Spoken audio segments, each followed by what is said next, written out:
Magandang gabi sa lahat. The YouTube channel of the Fraternal Order of Eagles Limbaslo Corner is back to render public service in the field of law for our countrymen. Brought to you by the Limbas Marangal Eagles Club of the Eastern Rizal Region 2, sa pamamagitan ng inyong lingkod na isa namang abogado at isang guro sa maraming law schools in the country. The topic. Ito yung nangyari. Okay. Itong pinagkautangan kasi, sinisingil niya yung umutang sa kanya. Okay, so, sinabihan, masyado ka na makukulit sa pang niningil mo. Saglit lang. Papalit pa ako ng pera. Ito yung ginawa ng umutang. Yung tig-1,000 niyang pera na papel, dalawa, pinapalitan. Hindi niya alam kung saan nagpapalit. Pinapalitan ng tag 1 piso coin. Ang dami ang bigat.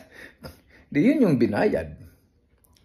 At habang binabaya dyan, inaisar-asar. Ito, ikaw kasi, singil ka ng singil lagi. Bilangin mo to.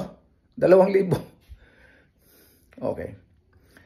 Well, under the Bangko Sentral Circular, ito namang 1 piso coin, ito'y legal tender up to the extent of how much? 2,000 pesos. 2,000 ito. Legal tender ba? Yes. Ibig sabihin,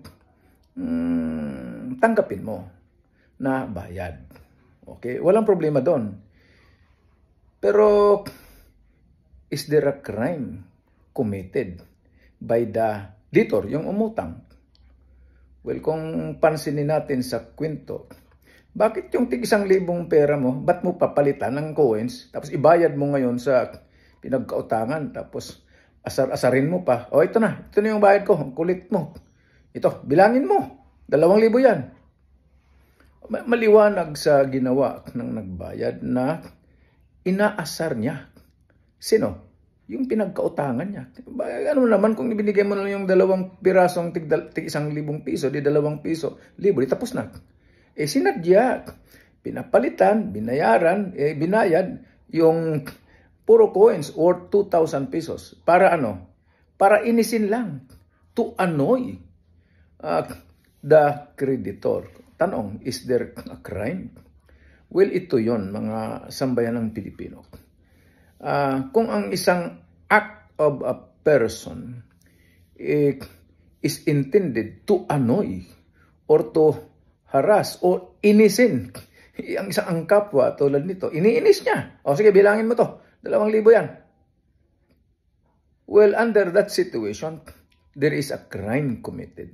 Anong tawag? Doon sa Revised Penal Code, unjust vexation o yung pang-iinis sa kapwa. Kaya inis na inis nga yung kreditor. Biro mo, bilangin mo. Yung mahalagang 2,000 piso na coins. Well, hindi lang niya alam na meron siyang krimen na nagawa. Iwan ko kung sasampa ng kaso. Mga sambayan ng Pilipino, ingat tayo sa ganyong gawain na pang-iinis sa kapwa. Hindi nyo na alam na meron na palang krimeng nagawa. Okay. Sana nakatulong na naman ng kapiraso sa larangan ng batas itong Limbas Marangal Eagles Club of the Eastern Rizal Region 2 na matatagpuan sa Antipolo City, lalawigan ng Rizal. Maraming salamat.